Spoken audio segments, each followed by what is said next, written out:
Il est très important de pardonner, mais par contre, il ne faut jamais oublier le mal qu'on vous a fait. Parce que l'être humain ne change pas. L'être humain ne fait que s'adapter en fonction de la personne que tu vas devenir. S'il a toujours la possibilité de t'écraser, de te dominer, il va le faire. Par contre, s'il voit qu'il n'a plus cette possibilité-là, il va pas changer, il va juste s'adapter. Il faut être stupide pour pardonner et oublier totalement.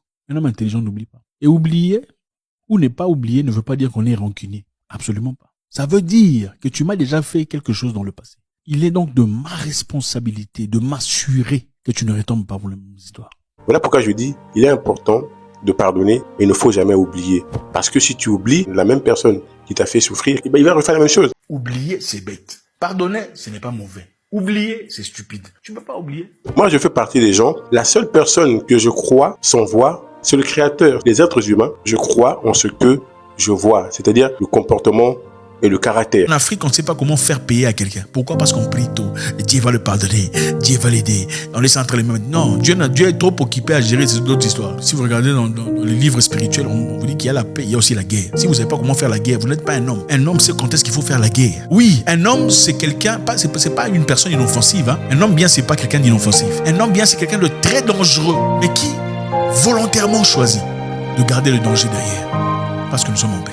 Un homme, c'est pas celui qui est inoffensif. Mon ami, si dès le départ, que je démarre un projet, n'a pas voulu être présent, et que j'arrive quand même à destination de mon projet, pourquoi tu reviens? Il ne faut pas revenir. Je ne veux pas t'accepter. Si dès le départ, tu n'as pas été présent dans quelque chose, il ne faut même pas essayer de t'intéresser, il ne faut même pas essayer de ramener ta bouche dans ce projet, parce que tu n'as aucune crédibilité. Une personne qui est vraiment ton ami ne peut jamais s'engager en guerre ouverte avec toi. Ce n'est pas possible. Quand quelqu'un que tu appelles ami se déclare la guerre contre toi, ce n'est pas ton ami. Un ami ne peut jamais déclarer ta guerre ou te déclarer la guerre. Jamais de la vie.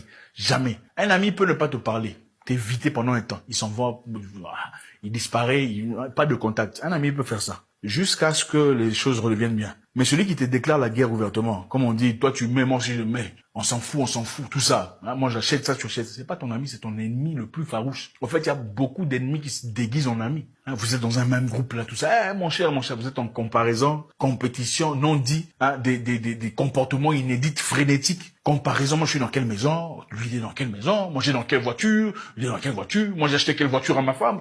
C'est ça vos ennemis. Un ami ne fait jamais ce genre d'histoire. Un ami veut te voir progresser, avancer, évoluer. Au fait, même si tu progresses pendant que lui progresse pas, c'est pas un problème, parce que vous êtes amis. Les gens ne veulent pas de vous, on vous le montre dès le départ. Quelqu'un, salut, ça va. C'est pas ton pote. Celui qui est ton pote, mon cher, comment tu vas? Ça fait longtemps. C'est vrai qu'il y a des gens qui sont des Judas, mais ça se voit. Quand vous vous disputez pour les petites choses, oh, qui a payé? C'est moi qui avais payé. Ce n'est pas ton ami, c'est un ennemi farouche. Comment est-ce qu'un ami peut parler de qui a payé, qui n'a pas payé? Bon, je vous encourage à toujours payer. Vous arrivez, il faut payer, hein, pour vous faire respecter. Oh, c'est moi qui ai payé. D'ailleurs, c'est moi qui ai pris la responsabilité. Je pris cette charge. Ce n'est pas ton ami. Oh, nous sommes partis en vacances. C'est moi qui ai donné le plus d'argent. Ce n'est pas ton ami. Un ami ne raconte pas ce genre d'histoire. Vous allez attendre jusqu'à ce qu'il y ait une vraie bombe, un vrai problème. Alors là, tu diras, oh non, je suis vraiment déçu. Je n'y attendais pas. Non, les signes sont là. Quand quelqu'un vient, moi je suis bien habillé, hein, ça j'ai acheté ça, c'est par commande. Hein. Ce n'est pas ton ami. Il n'a pas à te dire tout ça. Donc toi, tu reviens quand les choses vont bien.